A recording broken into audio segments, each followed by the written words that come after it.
Ay, ang ganda. Natumba. Uy, ang ganda ng ano. Guys. Ang ganda. Hala, uy, ang ganda guys. Ang ganda-ganda.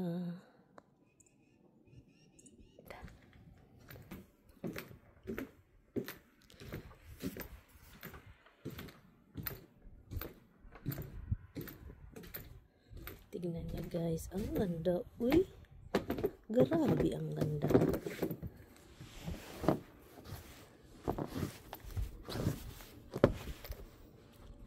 Bubong namin ang puro puti. Tara lang. Muna og tata. Bintag di ta madalin as no. Muna og tata. Kumadalin as. Aguroy. Aguroy. Tara. Guys.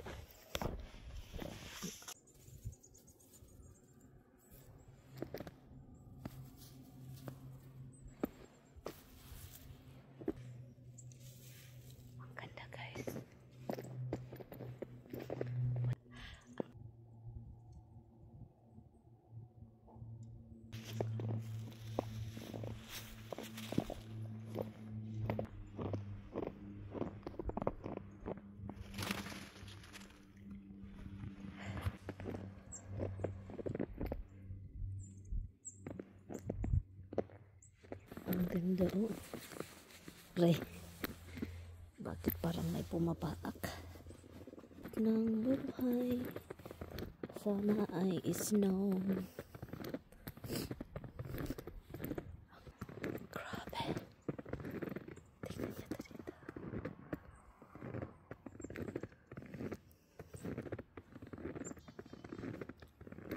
Tingnan niyo itong kahoy. Mahulog ni sa akong ulo ah. Bugha.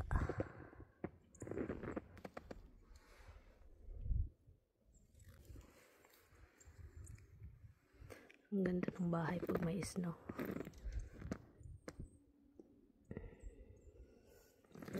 Punta tayo sa likuran.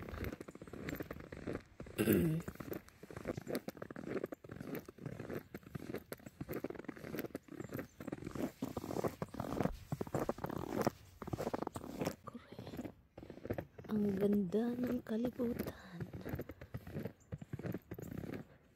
Ang puti. Grabe. Guys, ang ganda talaga guys.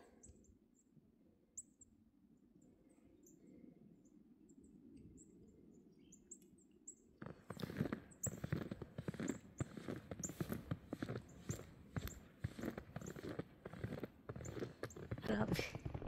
Sobrang aga ko, alas 6 pa guys. Alas 6 ng umaga. Oh, diba? Uy, ang ganda dito. Ang ganda dito mag-camping-camping oh. Maglungag-lungag ba? Diri oh. Ang ganda dito maglungag. Walang tao. Property pa rin namin. Wala ka tira. Ito na yung likuran namin. Hala, ay ang ganda. Parang pa-feel guys. So yun, dahil ang dami kong nakitang ibon guys, nahirapan sila. Oy, kapag ganitong time talaga no, nagutom na gutom sila kasi kung hindi kami dito magbigay, buti na lang dalawa kaming kapitbahay dito na mahilig magbigay sa mga ibon. So guys, galing po ako sa labas kasi nag-snow. So ngayon, bumalik ako sa loob, naka-jacket pa no, kasi nagkurog-kurog ang aking mga kaunod-unuran.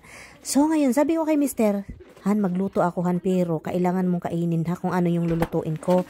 Sabi niya, kung magluto ka ng rice, please wag daw damihan kasi dambuhan bahala daw ako guys kapag maglagay ng mga rice sa plato. So sabi ko, sige kainin mo yung lulutuin ko ha, kasi para naman may kaibahan ba, kasi palagi na lang hindi siya kumakain or ang kakainin niya is yung cold cuts or cheese. So para naman maiba. So ang ginagawa ko guys, nag-cut usually walang garlic guys yung fried rice ko. Iwan ko kung bakit ha. Tapulan kay ko kanang mag-cut garlic no. So ngayon nilalagyan ko ng garlic at onion. Kasi po yun talagang magpabango. At saka itong si Tami naman, kapag magluluto ako, naobserbahan ko kapag mabango ang mga ginigisa ko, ay na guys, babangon at magugustuhan niya. So sabi ko sana magustuhan po niya ito kasi may karne. Okay, magluto tayo with karne. Yung steak na niluluto ko na para sa kanya, ito na yung time. Para siyang tapsilog. O diba? Tapsilog. Basta kay akin version ito no, sa akin lang.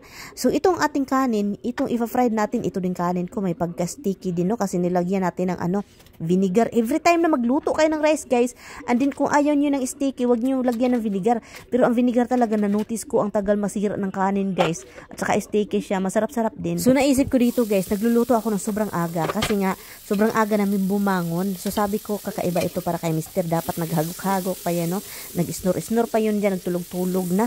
So ako naman, dahil gusto kong kumain siya, gusto kong maging masaya siya, nagluto ako. Pero sabi ko sa kanya, sinasabi ko sa kanya, kainin niyo yung lulutuin ko. Wala namang arti-arti, kasi sabi ko, si Mister talaga mahilig yun magsabi ng no, palagi lang no. Pero sa tingin ko, magno-no yan siya guys, pero gusto niyang kumain. Ayaw lang talaga niya akong mahago-hago no. Paminsan man good guys, gusto kong ma-feel na asawa ako. Gusto kong na hay, asawa mo ako dong. So gusto kong pagsilbihan kita. Pero si Tami gusto din niya akong relax na lang palagi. Sabi ko dong, relax naman ako palagi dito kapag wala ka. Pero ito talaga no, kakaiba talaga tong breakfast na to kasi Filipino. So yun talaga yung ko na sana kainin po niya. Ang naanuhan niya dito kasi sinabi ko mag sunny side up tayo no, and then ang ating rice maglangoy-langoy sa yung parang runny pa yung itlog ba, hindi masyadong luto. Yun yung gusto niya. Kapag mirong over rice yan siya ba. And then yun, alam niyo naman yan, yung steak no sa ating Pilipinas. Pero ito guys, wag mo lang masyadong lutuin yung steak guys na matigas-tigas, kasi itong mga puti no, ayaw talaga nila yung mga matitigas, gusto nila madugo-dugo pa. Pero ako naman sinisir ko lang siya guys kasi ayaw natin ang maginaw. Ay, sabi mo ulit itlog ba? Why you always take me when I cook you? Ay, ako all the time. Always, huh?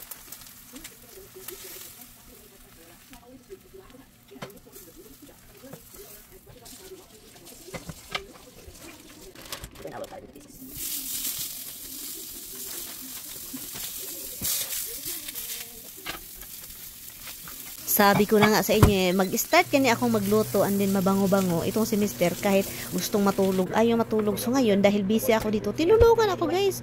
Siya yung nagpakain ng aso at pusa. Sabi ko dong, ako na dong, mag-relax ka kasi talagang everyday ngayon ang trabaho niya. So sabi, pero guys, bumangon at tinutulungan ako kasi ate, naamoy niya.